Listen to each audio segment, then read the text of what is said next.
we will be looking at reflection of a line y equals mx, and also we'll be looking at the fundamentals of a reflection. So first, let's define what a reflection is. So a reflection is a type of rigid motion that creates asymmetry in the coordinate plane.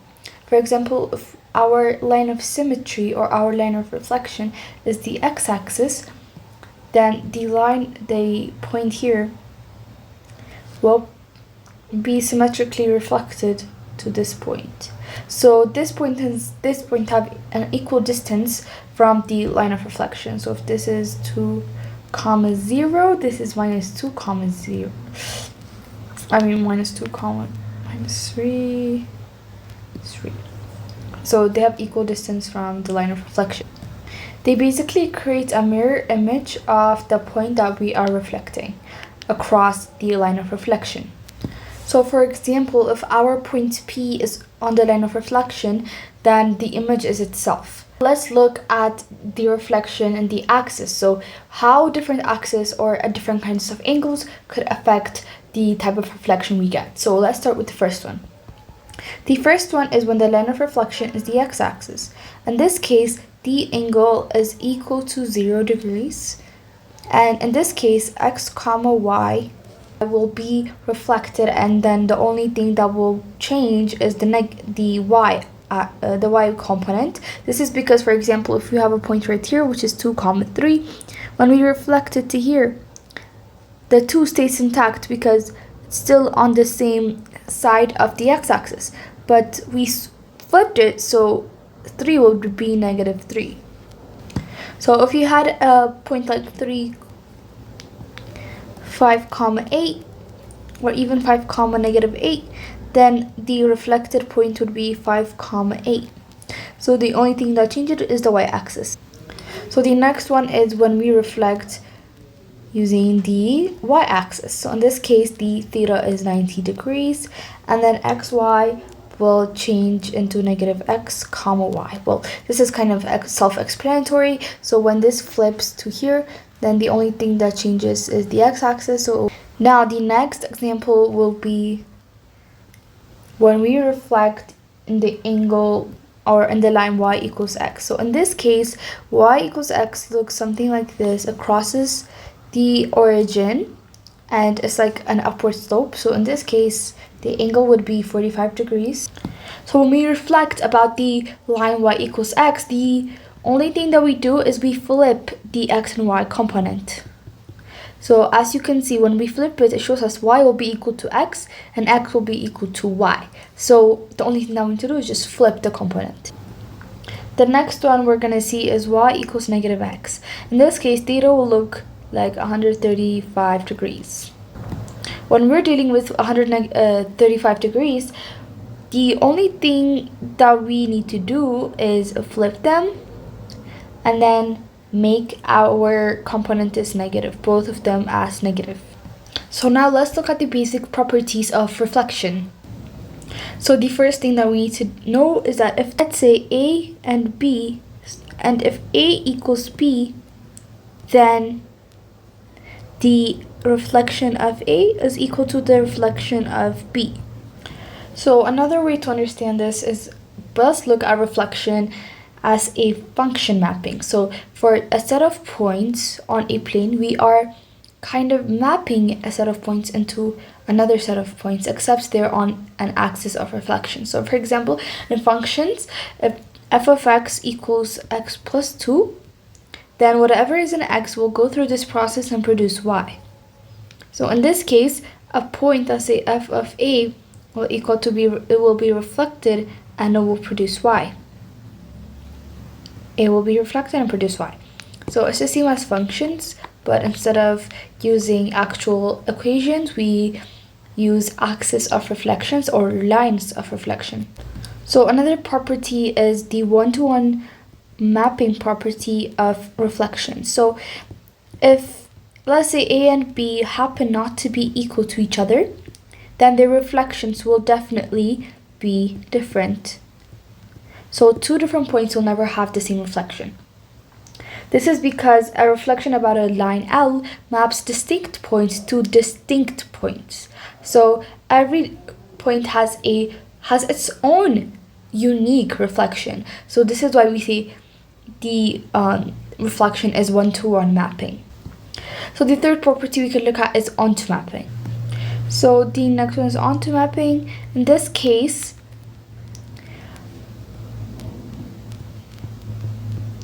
if we have an image A1 that was bound by reflecting a point A, then the image of A will always equal to the reflection of A. But in the case that the point A is on the line of reflection, if it's on the line of reflection, then A1 will basically equal to A, only if it's on the line of reflection. For example, if this is our line of reflection, and if the point is on this line of reflection, then its point will be itself. But in the case that it's different or not on the line of reflection, then the image of A will always be equal to the reflection of A. When we reflect a point about the y equals x line, which looks something like this, then we need to remember these points. So for example, if our point is located right here, let's call this P, and then another point is located right here, let's call it P prime, then the line that forms between them is gonna basically be bisected by the line of reflection, which is L. So this is equal to this, and then it forms a 90 degree. So the line of reflection, L, is perpendicular to the vector P prime, and then it also is bisected, forming two equal lines on either side of the line of reflection.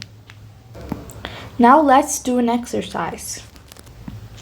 So this is the question: find the reflection of a point for comma 5 over x-axis, y-axis, y equals x, and y equals negative x. Please take a moment to do this question and then come back later for an explanation.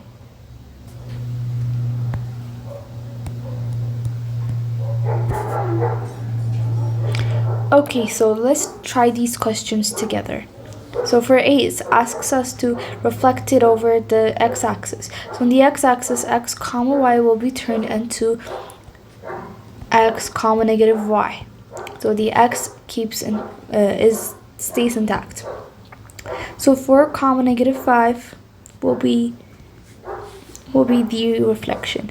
So over the y-axis, only the x component will change. So in this case, it will be negative 4 comma 5. For C, then we are gonna have x comma y will just flip. So this is when it's 45 degrees, don't forget guys. So it will be y comma x.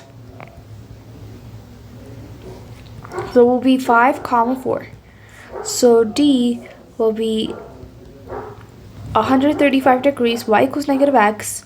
In this case, by the way, y equals negative x looks something like this. It's a line that is basically opposite to the y equals x axis. So in this case, the only thing that changes is we flip it and then y is negative. I mean, both are negative, my bad. Both are negative. So it will be negative 5, negative 4.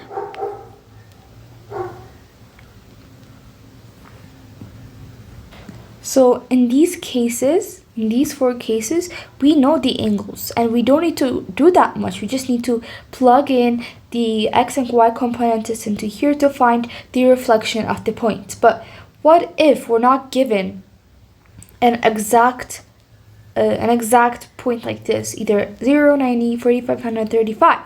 What if we're just given theta? Theta is given. We're just given theta, could be 72, 67, could be any angle.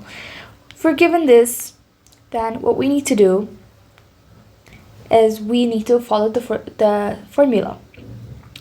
which I'm gonna write right now. But this formula has a long proof, which I can go over if you want. Like, you can ask me in the comments, but the proof is so long, it's like a full page. So I'm just gonna go over how the formula works, and then we can just do the questions together. We can just do practice questions. So for example, for a given point P, x comma y, then P prime, which has x prime and y prime, to find the value of x prime, all we need to do is plug in the components into here. To find y prime, we need to plug in the numbers y. So all you need to do is, we're given theta, and so in most questions, what we're given is basically this point and then the line of reflection. So we won't know what theta is exactly, but you can definitely use the formula if you're given both theta and also the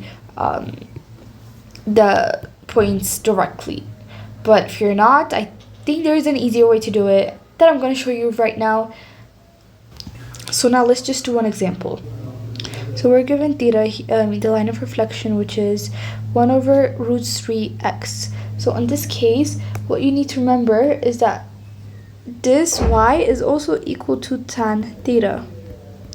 So to find the value of the angle, all we need to do is theta is tan inverse of 1 over root 3, which is equal to root 3.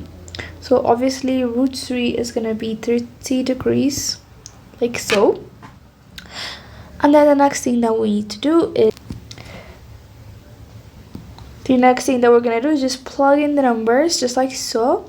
So in this case, the 30 degrees actually doubled, so which will be simplified into 2 plus root 3 over 2. The next thing that we need to do is solve for y prime, which we will do by just plugging in the numbers, and then finally we would get 2 root 3 minus 1 over 2. So you can check this on your own. Then we already found x prime and y prime, so p prime will be equal to 2 plus root 3 over 2 comma 2 root 3 minus 1 over 2.